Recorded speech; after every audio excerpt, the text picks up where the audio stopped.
if I can get this thing up. Howdy, howdy, howdy. What's up? Can y'all hear us and see us and all that good stuff with TJ's bringing it up? Trying to. Merry Christmas. We've got a commercial. What's today? A week from today will be Christmas Eve. Yeah.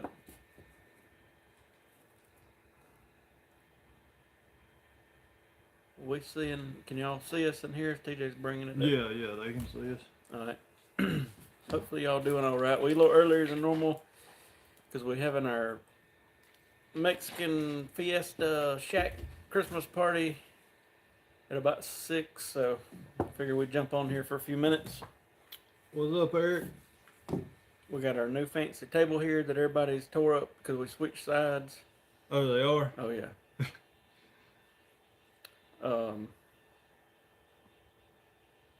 But it works out pretty good. Oh, we're backwards. All right, how about that? There we go. Better. I don't know what happened. We dropped our stream dropped on us. We back. What up, Scott? Robert? Merry Christmas. Yep. We were just saying, I don't know when it cut off. We're a little earlier than normal because we're doing our little employee Christmas get together tonight at about 6. So I thought we'd holler at y'all. I meant to buy me an ugly Christmas sweater. Oh, Lord. I think Bobby did. That wouldn't surprise me. I'd looked up one on Amazon, but I was like, I don't want to spend $40 on a one-time use deal. But it was going to be a fancy one with Christmas lights on it that lit up. Scott says we're getting an echo. Bad echo. Darren said the same thing. Is it feeding back through your thing? I hear it chirping. Yeah, we got something chirping. Turn yours off for a minute. My volume is completely off. Something's going on here. And I'm completely out of the feed. Let's see if that's any better. Y'all let us know. Oh, something. It was like it was feeding back through a couple phones or something. Scott says that's better. Okay. And Darren said it was also a squeak. Yeah, that's what I heard was that chirping sound. Always something going on. What up, Matt? Wear the sweater once and give it as a gift. That's what I should have done. They had some pretty good ones on Amazon. I think Bobby said he went to Spencer's and bought him something, so there's no telling what he'll have on. But DLR said it was too much Christmas party during the setup. yeah. No partying yet. But no, so Obsession hasn't released that we know of. Yeah. Who else has still got? I know there's some smaller companies. I know Martin released, but it was awkward what I saw because it was literally just a list of bows. Yeah. And I seen a bunch of people commenting when they posted it. I think this was yesterday or the day before, and they were like, "Why would you just release a list of bows? We want to know what they look like and all that." So I don't know if they fixed that by now or not, but I know some people were going crazy. Yeah. But as far as I know, Obsession hadn't done their big reveal. Still Expedition. Hoyt. I know Expedition posted a teaser this morning I saw because it says Project X lighter than aluminum, stronger than carbon, or something like that, or lighter than carbon, stronger than aluminum, something like that. But they didn't post a picture yet unless they did it in the last couple hours. That would almost have to be titanium, wouldn't it? I don't know. Somebody else said that some kind of magnesium was real lightweight. So I don't know. We'll see. Kind of going old school with it, ain't they? Yeah. What up, Brad? I know me and Brad, we were emailing back and forth the other night about that new Embark from PSE. Yeah. Do you think that Dudley will come out with a longer axle bow? At some point. I don't know if it'll be this year. Like, let's say a 37, 39-ish. I could see a 35 or 36, 37, somewhere in there. Because I mean, as much as he's got all this hunting stuff going on, he's still, his background is tournament stuff, Yeah. you know what I mean? So I think he'll have to have something going before too long. Brad said we need the Ugly Sweater podcast. That would be funny. I guess next week we'll be closed Thursday, Friday, Saturday, Sunday. So we might go live Wednesday, a day early, just to say hey before we head out for Christmas get-togethers. Yeah. I'm trying to think of what else has been going on. I meant Fletcher Mares over there for them kids' bows. I might do it while we talking. Uh-oh. I'm gonna grab some stuff. I'll be right back. No, I think there was like a dozen and a half dropped off earlier today to be What up, Richard? To be reflexed and cut.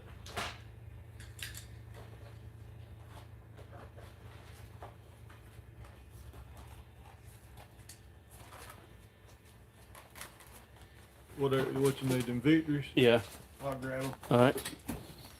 You got the glue? Yeah. I'm gonna do a little air fletching while we're chatting. I meant to do them earlier, and I forgot about it. Some stuff going with some kids' bows. Oops, I'm dumping them out.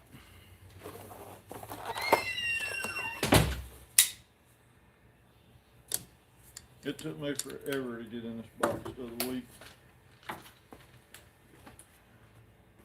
Anybody getting any archery related Christmas goodies?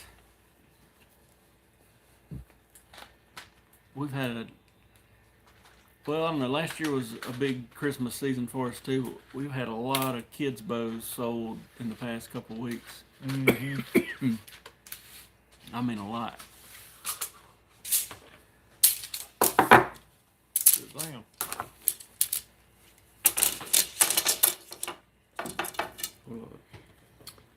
Richard asked, have we used goat tuff fletching jig? Yeah, I've got one somewhere. There might be one hanging out there on the wall. I sold it a while back. I kept one for me. I just don't know what I did with it. I like it. I mean, I wouldn't. I like this little gizzy for a speed fletcher, but the year it came out, they showed it to me at the show, and I was like, I'll take a couple of them. And I remember that was a couple years ago. They were real popular that particular year, and then nobody really said a whole lot about them. But it's neat because you can apply the pressure down yourself and all.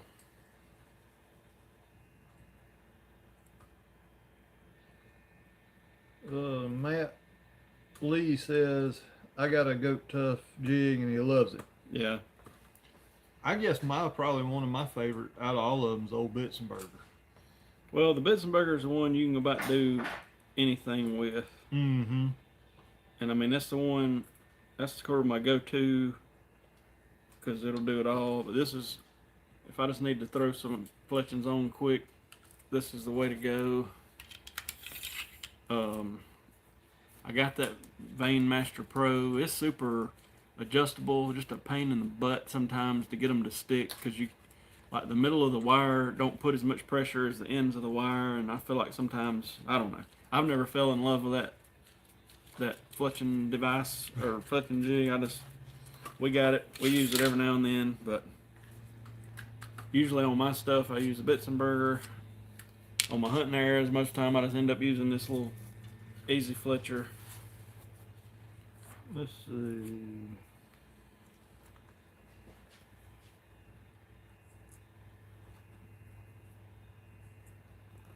Richard said that he's using the Bone & Helix tower right now. He's contemplating the goat tuff, and he can never get on with the bits. The trick with the bits that I learned a while back was with these little short fletchings, put one that you're obviously not gluing in the front of the clamp, and it'll keep the clamp set sort of level with the fletching. Because what I used to have happen with these little 2-inchers would be the back would stick and the front would be kind of sketchy, and then somebody told me that they said stick a random fletching in the front, and it'll keep equal pressure on that whole thing, and that sort of made it work for me. Did Milton was the one we was with the R26 cables. Did they go out today? It should have sent him an email. Yep, they went out today. Let's see, I'm trying to get caught up. Brad, have we got any new info on the Bloodline 99? Not really. I mean, we've made a lot of sets with it. It's just newer, and I mean, I don't have any negative to it at all. We made, I'll tell you the set that I'm kind of waiting a couple of weeks or months to hear back. We had a local fella that does a lot of tournament shooting. We made him a set out of it for his bow, and he's going to really give us some feedback throughout the year with it. That's the one I'm really, because we've made, when we first got it, what, a year or two ago, whenever it first came out, a lot of people said, oh, I'll make it and I'll give you some feedback. We gave a couple free sets away, you know, and people that we never heard anything. And then we put a set on the bow that is here in the shop always and shot it. I mean, it's fine material, just different. I had a string maker buddy said that they add wax, a little bit of wax to it, you know, to give it some tack. We've done that a few times to play with it, and I can't really tell a whole lot of difference if you do or you don't. You know, they swear don't worry about waxing it. I do know when that one on Charlie's bow did, I don't know if fray up's the word, but you could see the wear in it a little bit. Yeah, you could. Like it needed wax. Yeah. I don't know. Let's see. Milton said he liked the Fire Knot Fletcher. Yeah. I almost bought one of them, and I was like, I don't know, it's overkill. Robert says he's using a bone and right helix jig and a 4 fletch on his hunting airs. Brad said he's torn between ordering some Bloodline and 99. I don't think he's going to go wrong with either one. No. It's just the big thing out there, you know. To me, the big advantage of Bloodline that we can tell is the colors are not extremely bigger than like black or white. Because like sometimes in the BCY material, well, all the time in the BCY material, you know, if you make a black set or a kind of a earth tone set, it's one size, and then you go to like a flow orange or a flow green, flow yellow, those are the three worst. That it's just, I guess the dye and the wax in it or whatever, them strands are huge, and no matter how much we try to burnish it out, on center servings with those 3 or 4 colors, we'll end up running a smaller center serving because the whole bundle's bigger, but it's the same material. But on that Bloodline, we're not really seeing that. So that's probably the big advantage I could say right now. Yeah. Of that Bloodline. And I will say this, the colors are consistent. There's Yeah. not... Yeah, sometimes in the BCY stuff, like from spool to spool, I mean, we'll run out of a color and on a set and go to the next spool or whatever, and then it won't match, and then we'll have to end up doing the whole string out of the new. It's just weird. Like, why does it not match? Brad said he shoots so much he goes through 2 or 3 a year. Yeah. He said no one around him has any Bloodline. He said he may reach out to old Jerry Carter. Yeah. Because didn't Jerry switch over to complete Bloodline?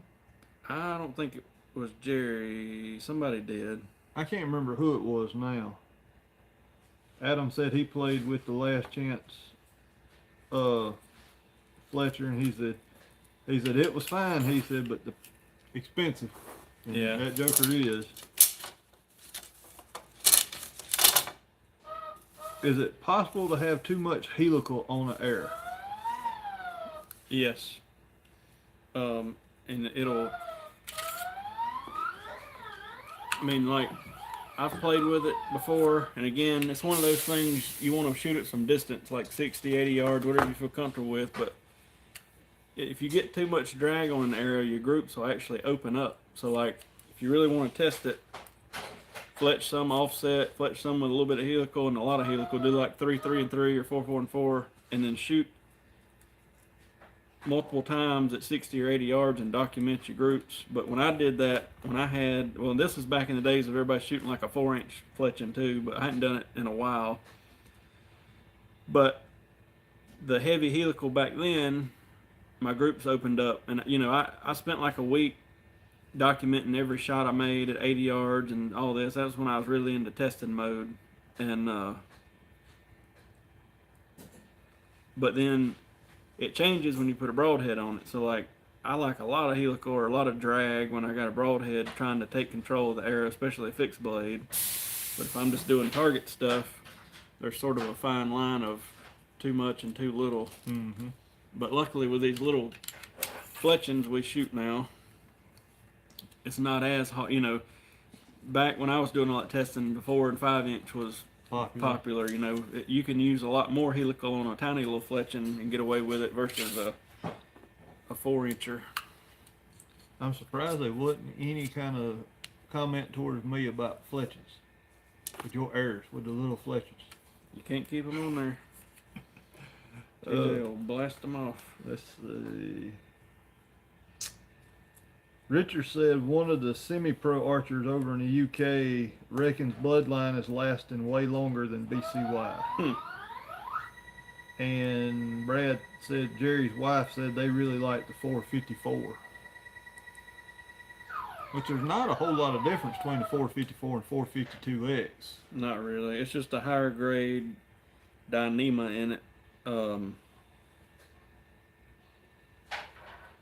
Which, I mean, we switched over we still got some 452, but we mostly switched over the people that was wanting 452 to 454, about a year and a half ago? Yeah. A year ago, whatever it was. We kind of kept some of the main colors in 452 and then switched about everything over to 54 just because it makes sense. It's sort of the same blend, but a higher grade Dyneema in it, so. Only thing is they don't offer some of the speckled colors in the 454. I think they will before it's over. Yeah, before it's over. So, what up, Stanley? Stanley.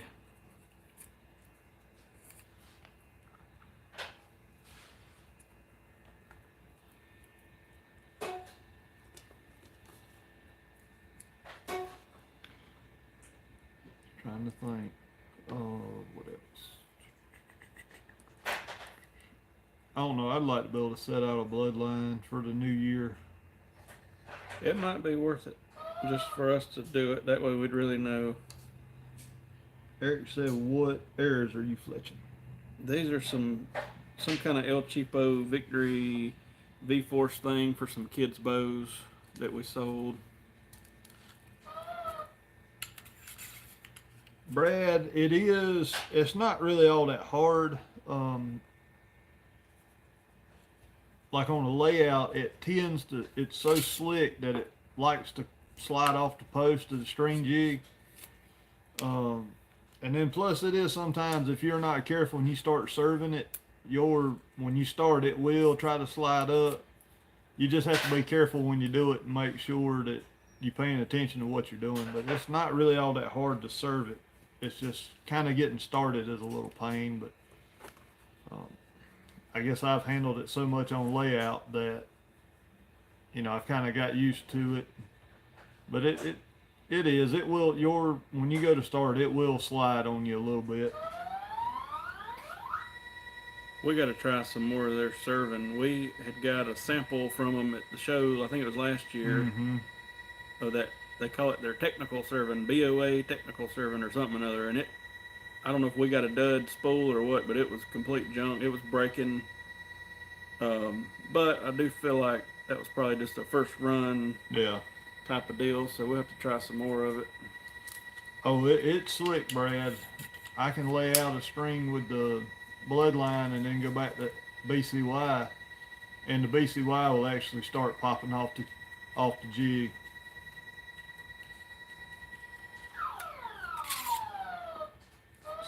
Yeah. Do they make white in it? Yeah. Might have to get some white and do one for the old. I know there's a couple colors they've come out with that we don't have now. I think there's a purple we don't have, and a white, and I don't remember what else, but we got about 12, 15 colors in it.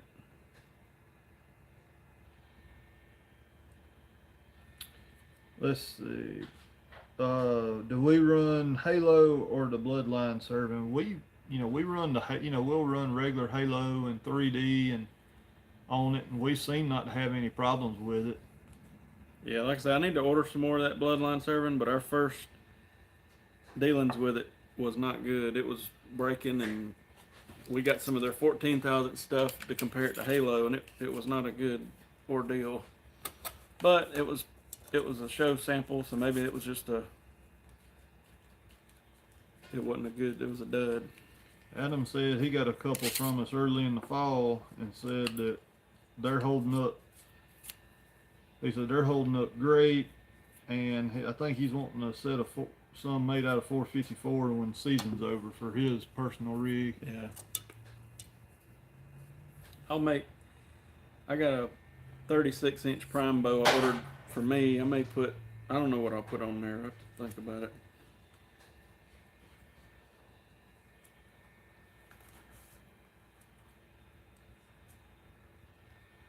Yeah, Brad, that's what we use is Halo and 3D.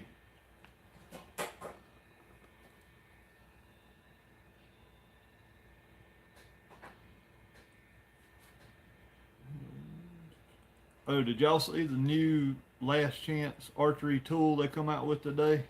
The Reach It, as they called it. I meant to look up and see what the price is on them things. I think it'll be it's an Allen pack, and instead of whenever your Allen being straight out, it's actually dog-legged or has a right angle. Just a little tiny one. Yeah, that way you can get in, like on a QAD, they always send that wrench with it, but we tend to lose every single one of those that we get in the shop. I don't know why, but, and it's got a socket on it, and it comes with Torx heads. I think Allen, Phillip head, and all kind of stuff. All kind of stuff. I think it'd be neat if it's around $20 or less, but I got a feeling it's gonna be a $30 or $40 or something crazy high ordeal. But I think though it's one of those, I think it'd be good, especially for people running a QAD or even like on our Gen 7Xs with the flexes, that's a tight fit down through there. Mm-hmm.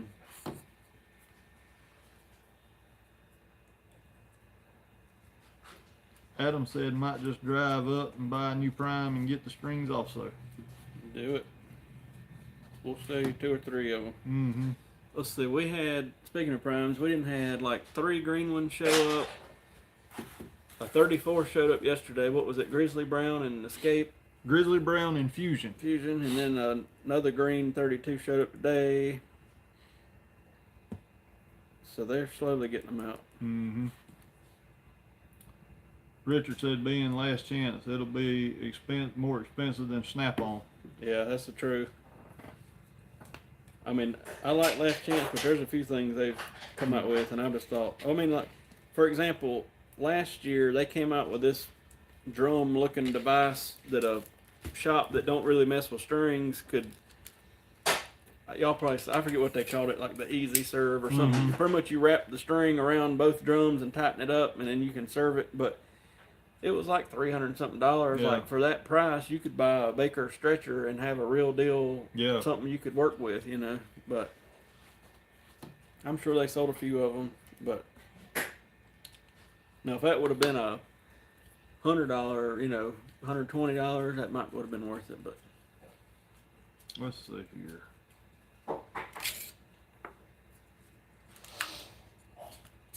Eric said after season he's gonna get some strings, whatever y'all think what would be best for it. Yeah, Adam, you can mix match the riser color and if you want to do camo lens and a solid riser, or you can mix match it. And prime bows, are they on the heavy side, and do you have to worry about cam length on the prime? Are they on the heavy side? I don't think they're any. I think To me, a Matthews feels heavier. They come in at 4. I can't remember 4.3, 4.4, Yeah, about what everybody else is. Yeah, and then as far as cam lean, pretty much the way those cams are designed and everything, that's the reason they have the dual track is to take out cam lean. I mean, we've got the spacer kits for them. I think we've had to use it on one of them out of about 30 couple last year. So for the most part, I mean, it's like a binary cam, but it's so wide, like TJ was saying, you don't have to worry about it as much. But I think one of them we had to change shims last year. The rest of them were fine. And the shim's not like a bunch of little ones. It's just one big thick one. And they sent us a pack last year of different, thicknesses. So you just change out one big thing and get it right. We got somebody mad at us because we didn't holler at them. Muddy Ducks. Uh-oh, she's on here? Yeah. Muddy Ducks. Let's see. Yeah, the aerosol from Last Chance, it does look good, but like you say, $500 for an aerosol, I don't know. We got an Apple and a Weston, I think, here, and they work. I've had that Apple since 98, Wow. I think. So I wonder it ain't blowed out. Milton says bow shops don't carry them to test shoot around where he's at.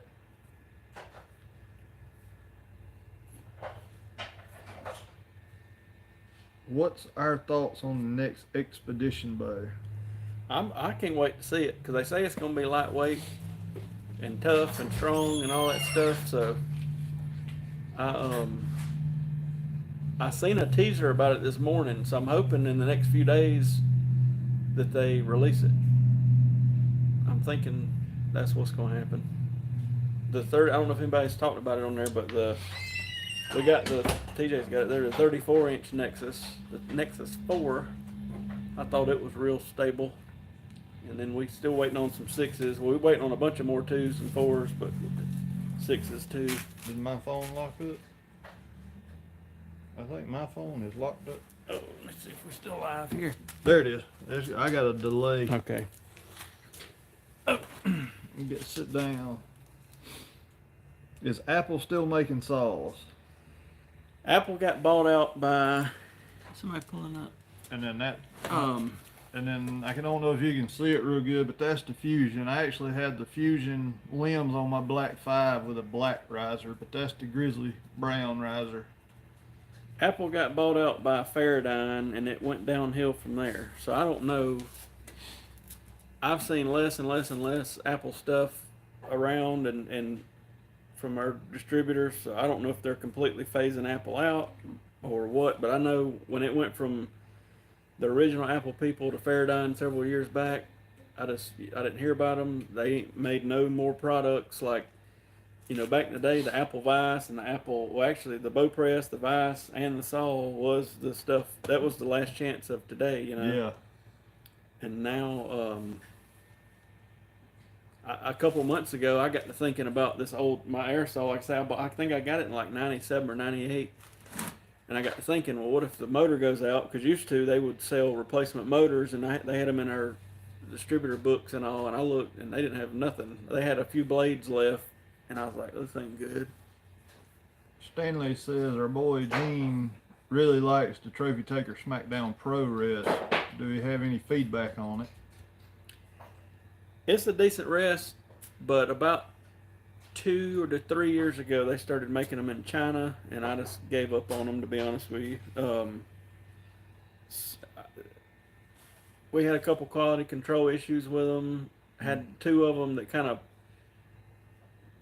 for lack of a better word, kind of fell apart. Brand new ones, getting them ready to go and tuning up. So I've ordered a few for people in the past year or 2, but Arcus bought them out about the time they bought Obsession, and again, a big conglomerate thing. I feel like it just went downhill. I feel like Obsession went downhill and they got bought. Now Obsession's back. I think they're going back uphill. I think we're okay now, but Trophy Taker, everything started being. I know the quivers they were making moved to China, and people were going crazy a couple of years ago. They were falling apart and cracking and everything else. So we just kind of gave up on them and went to vapor trails and that sort of thing. Yeah, Brad, he was like, anybody had any dealing with the modular T-bird saw, and Matt, he got on there and said he's got one and he likes it. He's got the squaring tool. Now I'd like to get one. It's not really meant, I don't think, for a high volume deal, but I'd like to have it just for that squaring tool. Yeah. It makes a lot of sense. Yeah, it does. I'd like to have one in here as like a backup saw or something. Yeah. I keep hearing stuff, but I can't see nothing. I don't think nobody's here. Richard said Anthony from Off Center Archers had a SmackDown Pro fall apart at full draw. I'm gonna go hang this back up. I had two of them because we used to stock them when they were the original Trophy Taker, and then when they got bought out and all that, I had two of them. One of them, like the spring broke in it on like the third shot for a guy, and then the other one, I was just putting it on the bow, and something broke. I can't even remember now, and I was like, "Oh, I'm done with this stuff." So, and then we heard that they started being made in China and that sort of thing. And Yeah. I mean, I know there's a lot of stuff made in China, but they went from a top of the line to a sort of a piece of junk pretty quick. Mm-hmm. It's just like Surelock, you know, when Steve Gibbs owned Surelock, that was the sight to have. Yeah. Paradigm bought them out. They came out with that new design and have yet to ship any of them except to a few pros. What was it called? The one with Dudley and Yeah. Levi's. I mean, like 4 or 5 years ago now that thing came out. What was Carbonic? Carbonic. And that was a nice looking sight. And It I was was. shooting Surelock, I think, up to about that point, and I thought, I'm going to get me one of these. And man, I think people just, everybody laughs at it now. Yeah. Because it was like, we're going to have them ready to ship in January. It's going to be the fall. And Yeah. they did that for like 4 years, you know. Yeah. And now it's like, okay, nobody's going to get one of them things. I remember looking at Facebook and Archery Talk, and you know, you kind of forget about it there for a minute, and all of a sudden somebody'd ask, "Hey, has Sherlock released a Carbonic yet?" Yep. And it get everybody started. What time is it? I've got 5:44. I've got a couple coming in. Let's see. Yeah, Hamskys are. Hamsky to me is the most bulletproof right now, and I can't wait till that premiere starts shipping because I want to test it out. And I'm hoping it's going to be a QAD rival. And then Vapor Trail, it's hard to beat a Vapor Trail as well. Oh Lord. Muddy Duck said her son walked through the house and said, "You're both watching the same thing. Mr. Muddy and I are about 15 feet away from each other and have our phones playing the live feed."